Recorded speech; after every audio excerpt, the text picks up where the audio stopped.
कल हम लोग बात कर रहे थे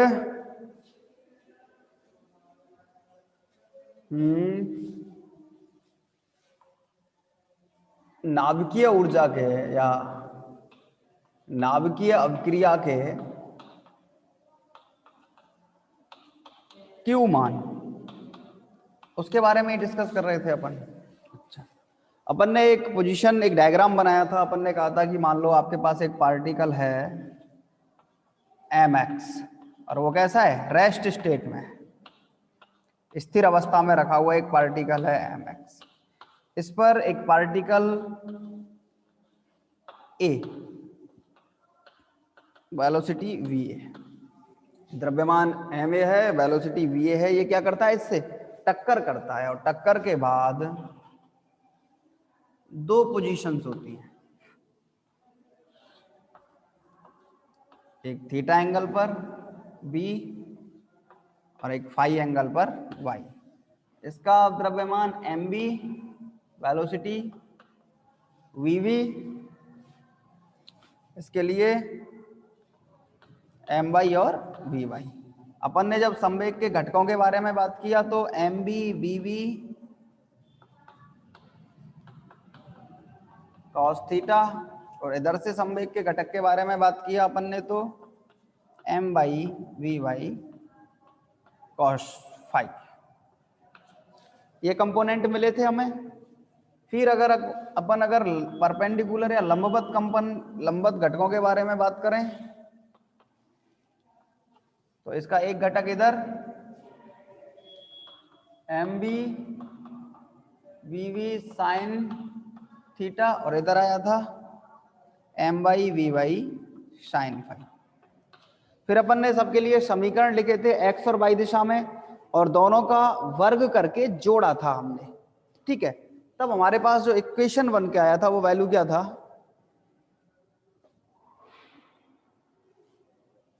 देखो जरा, M Y square V Y square equal to M A square V A square plus M B square V V square plus minus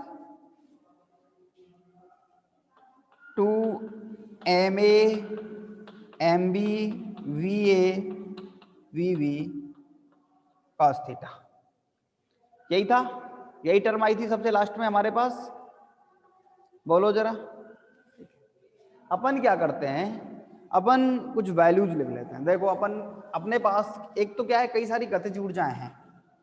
E ए, ये प्रक्षेप्य की गतिज ऊर्जा है, वैल्यू क्या होगा, half M A V A square, ठीक है। अगर अपन वी ए स्क्वायर का वैल्यू निकाल लें 2 ये अपॉन एम ए हो जाएगा। चलो ऐसे ही सबके वैल्यू निकालेंगे। ऐसे ही अगर वी वी स्क्वायर होगा तो 2 E V upon M B आ जाएगा, ठीक है। ऐसे ही y के लिए अगर लिखोगे तो वी वाई का स्क्वायर क्या आएगा, 2 E Y upon M Y हो जाएगा, ठीक है। अपन क्या करते हैं, अपन सबके साथ ये वैल्यूज रख देते हैं। चलो आओ जरा देखो, M Y square, V Y की जगह वैल्यू रखो 2 E Y upon M Y is equal to M A square, V A square की जगह वैल्यू रखोगे 2 E A upon M A plus M B square की जगह वैल्यू रखोगे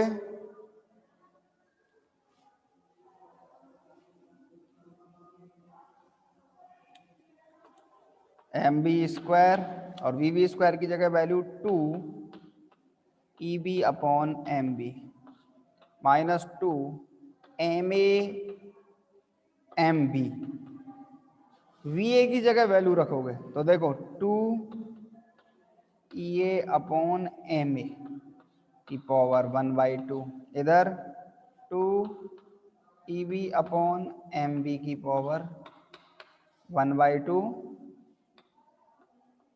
cos theta, ठीक है।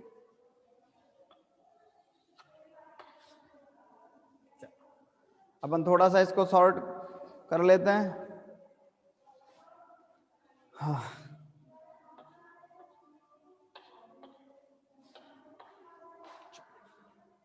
और अगर एम ए बी ए को इसको आप लोग हटाओगे तो ये आपके पास 1/2। चलो, तो आपके पास वैल्यू आई 2 M by E Y is equal to 2 M A E A plus 2 M B E B minus 2, और अंदर ब्रैकेट में अपन लिख लेते हैं 2 M A M B E A, और ये 2 क्या हो जाएगा 4 कॉस थीटा। जरा देखो एक बार की,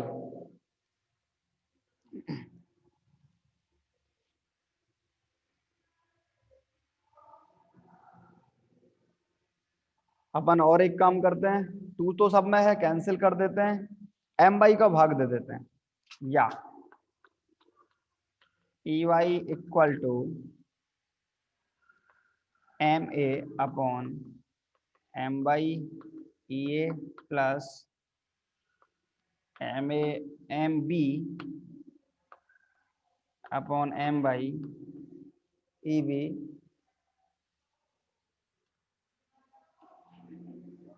minus 2 upon M by 4 M A M B E A E B की पावर 1/2 कॉस थीटा। देखो जरा एक बार की इसको,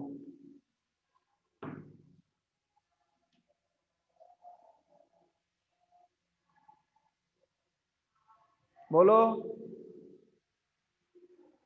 ये हमारे पास ई वाई का वैल्यू आ गया, M A upon M by E A M B upon M by E B minus 2 upon M by 4 M A M B E A E B की पावर 1/2 कॉस थीटा।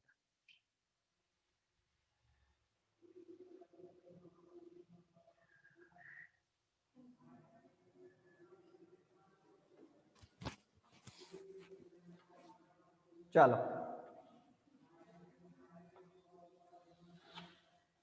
देखो, अपन जब Q का value निकालते हैं तो Q का value होता है अपने पास E Y plus E B minus E A, यही होता है ना।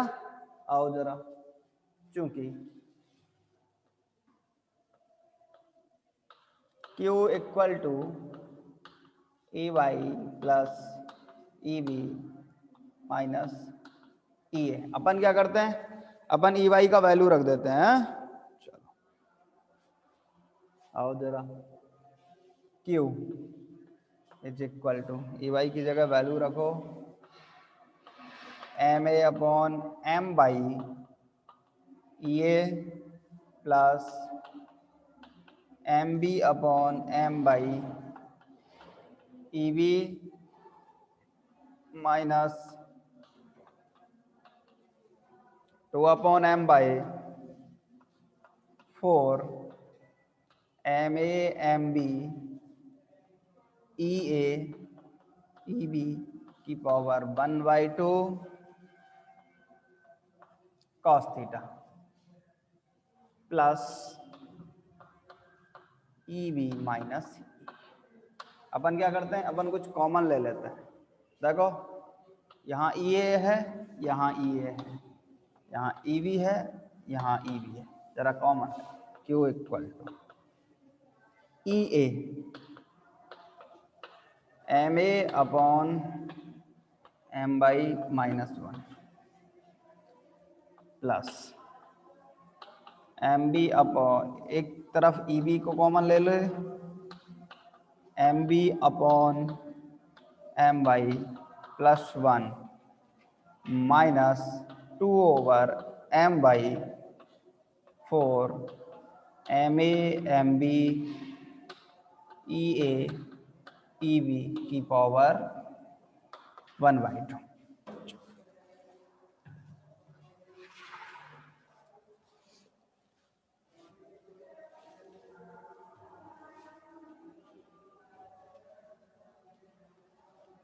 देखो जरा,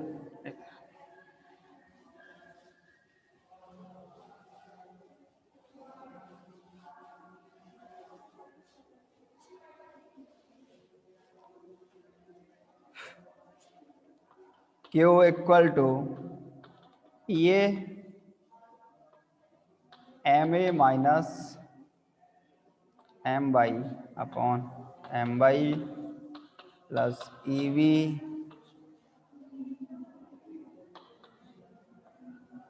MB plus M by upon M by minus 2 upon M by 4 MA MB EA EV की पावर 1/2। ठीक है, ये आपके पास क्या आ गया, Q का वैल्यू आ गया, और इसको अपन कहते हैं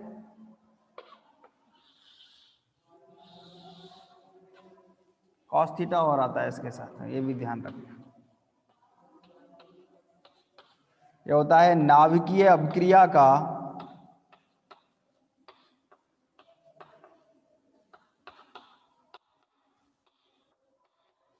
क्यू मान समीकरण, और कई बार एग्जाम में पूछा जाता है ये नाभिकीय अभिक्रिया का क्यू मान समीकरण क्या है।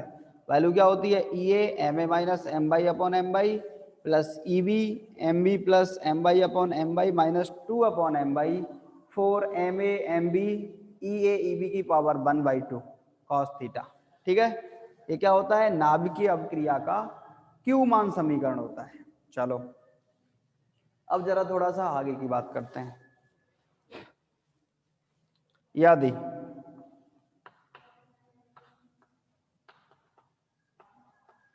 थीटा इक्वल टू क्या हो, 90 हो, थीटा 90 होने का मतलब क्या है, जरा इधर देखो, थीटा 90 होने का मतलब है कि प्रक्षेप पे जिस दिशा से आ रहा था उसके लंबवत दिशा में क्या हो, उत्पाद कण उत्सर्जित हो। इसका मतलब क्या हुआ, उत्पाद कण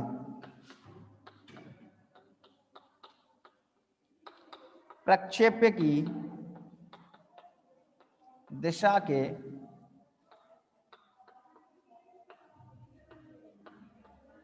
लंबवत उत्सर्जित हो। उस कंडीशन में क्या होगा, cos 90 का वैल्यू क्या होता है, 0, ये टर्म हो जाएगी 0, तब Q is equal to E A M A minus M by upon M by plus E B M B plus M by upon M by.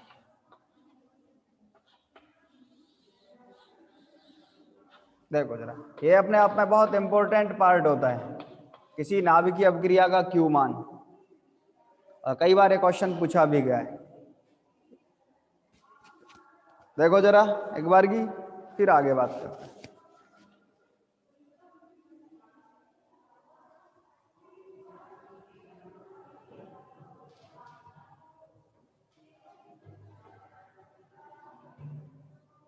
बोलो, अरे बताया तो करो।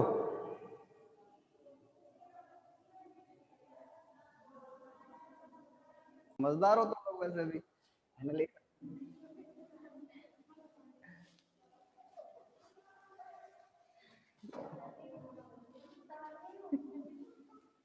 हाँ भाई चलो जरा आगे बात करते हैं अपन।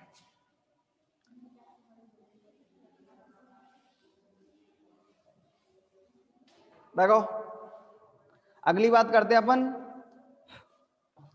नाभिकीय अभिक्रियाओं की दहली ऊर्जा के बारे में। दहली ऊर्जा वर्ड का मतलब आपने पहले भी कई बार पढ़ा है, जरा एक बार की डिस्कस करते हैं। आओ इधर, नाभिकीय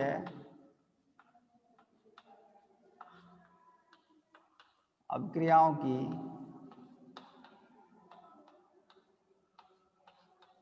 दहली ऊर्जा, थ्रेशोल्ड एनर्जी बोलते हैं। देखो जनरली दहली ऊर्जा का मतलब ये होता है किसी अभिक्रिया को संपन्न कराने के लिए जो एनर्जी चाहिए होती है वो क्या कहलाती है, दहली ऊर्जा। कल हमने डिस्कस किया था कुछ बातों के लिए। यदि देखो कल अपन जब अभिक्रिया के क्यू मान के बारे में बात कर रहे थे तो कल अपन ने एक बात डिस्कस की थी, यदि क्यू कैसा हो, नेगेटिव हो। अगर मान लो विखंडन ऊर्जा का मान क्या होना चाहिए, नेगेटिव हो। इसका मतलब क्या था, इसका मतलब ये था कि एम इनिशियल का वैल्यू लेस देन होना चाहिए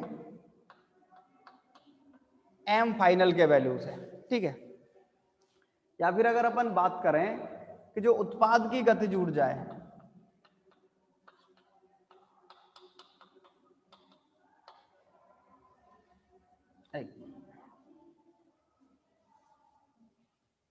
Q इक्वल टू होता है M initial minus M final.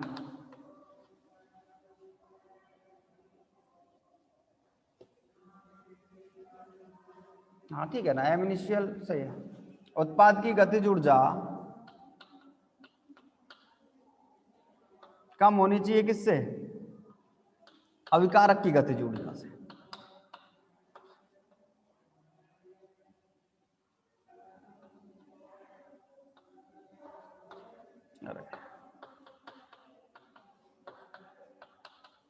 इसका मतलब उत्पादों की जो गतिज ऊर्जा है वो क्या होनी चाहिए, अभिकारक की गतिज ऊर्जा से कम होनी चाहिए। इस कंडीशन में अपन क्या करेंगे, अगर मान लो आपको कोई अभिक्रिया करवानी है तो उस अभिक्रिया को करवाने के लिए बाहर से क्या देना पड़ेगा, ऊर्जा देनी पड़ेगी। और ये जो स्थिति होती है ये नॉर्मली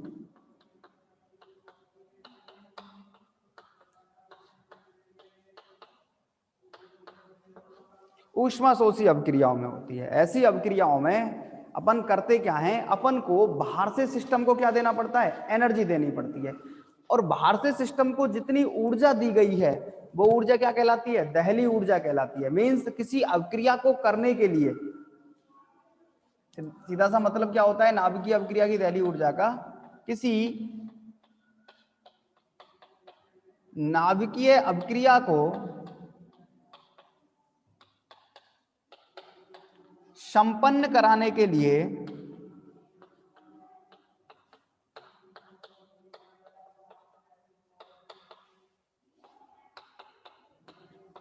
बाहर से दी गई ऊर्जा क्या कहलाती है, दहली ऊर्जा कहलाती है, थ्रेशोल्ड एनर्जी कहते हैं। ठीक, मान लो अगर आपके पास कोई रिएक्शन हो रही है तो अपन उसको क्या देंगे, बाहर से कोई एनर्जी देंगे। अच्छा, दूसरी कंडीशन क्या होगी, दूसरी कंडीशन यह है कि दहली ऊर्जा से, ये न्यूनतम ऊर्जा भी होती है, जिस ऊर्जा को अपन दहली ऊर्जा कह रहे हैं, ये ऊर्जा क्या होती है, मिनिमम एनर्जी भी होती है उसकी।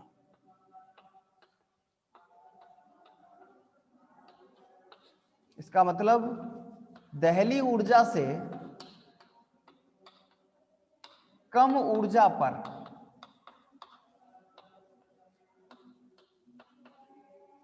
अभिक्रिया प्रारंभ नहीं होगी। और ऊर्जा का मतलब, कम ऊर्जा का मतलब कम गतिज ऊर्जा होनी चाहिए।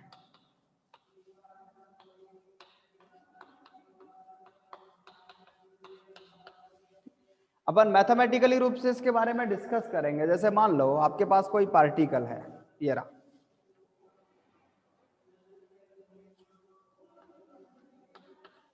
स्थिर अवस्था में रखा हुआ है। इस स्थिर अवस्था के पार्टिकल पर एक ए पार्टिकल क्या करता है, टक्कर करता है। और टक्कर के बाद जब अपन थ्रेशोल्ड एनर्जी के बारे में बात करते हैं तो वो ये कहता है कि टक्कर के बाद ये दोनों न्यूक्लियस मिलके क्या बना लेते हैं, एक कंपाउंड न्यूक्लियस बना लेते हैं, एक संयुक्त नाभिक बना लेते हैं, जिसको अपन कहेंगे MC4 कंपाउंड। ये एक संयुक्त नाभिक होता है। मतलब कोई भी जब नाभिकीय अभिक्रिया, कोई भी जब ऊष्माशोषी अभिक्रिया जब संपन्न होती है तो उस कंडीशन में क्या होता है, किसी मूल नाभिक पर जब कोई प्रक्षेप पे क्या करता है, टक्कर करता है, तो ये दोनों मिलके क्या बना लेते हैं, एक संयुक्त नाभिक बना लेते हैं, कंपाउंड न्यूक्लियस बना लेते हैं। और ये कंपाउंड न्यूक्लियस आगे जाके एक तो MY और MB, इन दो पार्टिकल में, एक तो उत्पाद नाभिक या व्युत्पन्न नाभिक, और एक किसी उत्पाद कण में क्या हो जाता है, परिवर्तित होता है। अच्छा, एक्चुअली अपन का काम क्या रहेगा, काम ये रहेगा कि ये जो संयुक्त नाभिक बना, इस संयुक्त नाभिक का द्रव्यमान mc का जो द्रव्यमान होगा वो mx प्लस ma के द्रव्यमान के बराबर होगा। ठीक है, ये चीज अपन क्या करेंगे, इसमें यूज करेंगे। ठीक है, जरा देखो एक बार की बात समझ आई या नहीं आई, बोलो।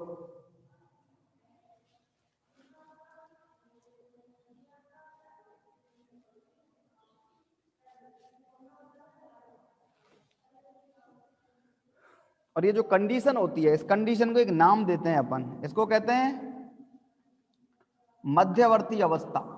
इसका मतलब क्या होता है, वो कहता है कि जब अपन दहली ऊर्जा की गणना करते हैं तो दहली ऊर्जा की गणना में अगर एक स्थिर नाभिक से, म्यूट करना, ये क्या प्रॉब्लम, बच्चे ने क्या पूछा, हाँ, एक बार की आप लोग रिजॉइन करें फिर अपन आगे की बात करते हैं।